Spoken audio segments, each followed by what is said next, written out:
In front of a crowd of over 200 people, last night the 5 candidates vying for the 2 seats up for grabs on Harrisonburg City Council this November shared their stances, views, and visions on how to govern the city of Harrisonburg. Bike paths, taxes, HHS2, and even the bird scooters that are popping up downtown were all talking points last night. But here at Breaking Through News, we are free to report the facts and not the pleasantries. The most captivating moments of the night were highlighted by the exchanges between current Councilman Christopher Jones and independent City Council candidate Frank McMillan. The two shared several heated exchanges throughout the forum, even to the point that the moderator had to inform the candidates that this is a forum, not a debate. One of the things that may be unpopular is that I want to maintain and keep a stable tax rate in the city.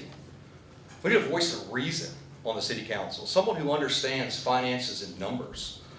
The city is in the Commonwealth watch list for cities most likely to default. If we're not careful, we're going to reach that point.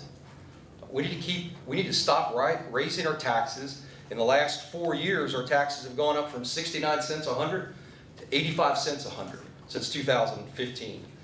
Just for your education, there was not a tax increase, and in fact, there was an increase of 3% for all of real estate in Harrisonburg this year. Well, those numbers don't particularly sort out. Well, we're not having those kind of comments, sorry. Whoa, that's not in the rules you just signed. May I start over, please, ma'am? Yes. That was Yes. inappropriate. Are you finished? Gentlemen, please. We have questions and we have people that have other questions they want to ask. I just wanted to go, but he wasn't speaking. To be fair to all of the candidates, we can't make this report all about Councilman Jones and Frank McMillan. So here's what 2 of the other candidates had to say last night as well. We can't expect to see change at the local level or the national level if we continue to elect the same people to power. The time is now to elect women, trans folk, queer folk, people of color, immigrants to power. We only get the kind of leadership that we are brave enough to demand, and my call to all of you is to demand better. Thank you. I made a vow then that I would never, ever treat anyone the way I was treated, and that whoever the citizens of Harrisonburg elected, I would respect them and do my best to work with them and to build bridges with them. I've had the opportunities to serve under 3 city managers. I've worked with 11 different councilmen with my time on city council.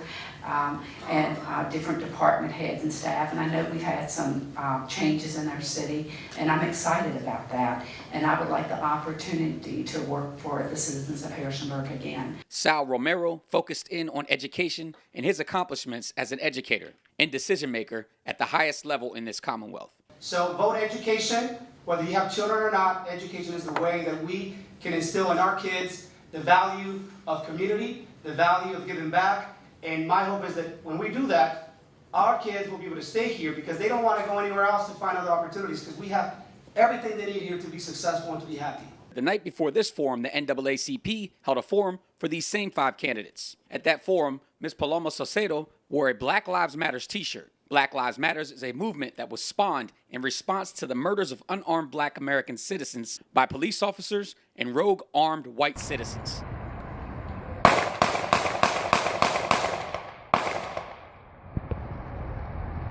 Well, last night, Mr. McMillan wore a tie that supports the blue line, aka Blue Lives Matters. It could be just a coincidence, but it almost seemed to be a direct response to Saucedo's shirt the evening before. The Blue Lives Matters movement and the Black Lives Matters movement couldn't be any more different than one another. Every time an unarmed Black or brown person is shot by the police, which happens way too often in this country, Black Lives Matter speaks out against the murder. Sadly, Blue Lives Matter doesn't always speak out when a cop is murdered, especially when that cop is a Black man and his murderer is a white man. Just take the only 2.5-week-old murder of veteran police officer Terrence Carraway. Before we look at the murder of Carraway, let me make it clear we are in no way, shape, or form saying this is how Mr. McMillan thinks. We are just assessing the Blue Lives Matter movement as a whole. Carraway was a 30-year law enforcement veteran. Police say he was murdered by 74-year-old Fred Hopkins. Police also allege Hopkins shot and wounded 6 other officers and 5 civilians during the attack. However, Blue Lives Matter activists did not light up social media or appear on any major networks or evening news shows, like they do when they jump to the defense of officers that kill unarmed Black citizens. The movement has proven time and time again to be hypocritical and racist, being the most vocal not when a cop is shot, but when a cop shoots someone else. For a moment, Jones and McMillan seemed to bury the hatchet. I thought Frank was giving me a hard time. Man.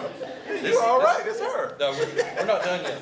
There's a lot of really good questions. And while it seemed to be a joke at the time, when McMillan said we're not done yet, he really meant it. During closing remarks, McMillan brought up Jones's past personal tax issues, which, by the way, Jones has paid all of his federal taxes and never defaulted on any state, local, or municipal taxes. We are the city with a planned future, but it doesn't look like our plan has been very good with our taxes. According to the city's own website, our taxes have gone up from 2015 from 69 cents a hundred to 85 cents a hundred now. That's from the city's website.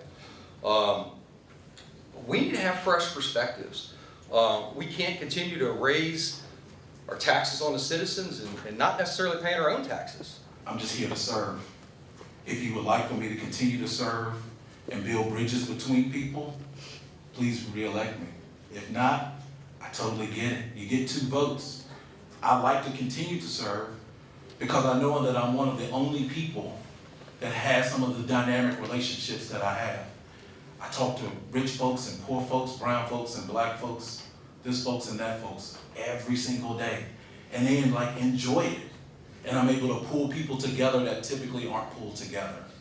Because fortunately, I've been blessed with an ability to maintain strong relationships with most of you. Like even the people that don't like me, they talk to me. It's kind of cool. Now, Harrisonburg, I have done my part. Now it's up to you, the voters, to decide. Over the next few weeks leading up to the election, I will be compiling all of the candidates' comments during this race, and we'll put together short pieces for each of them for our viewers to see. In Harrisonburg, Theodore Whitelow, Breaking Through News.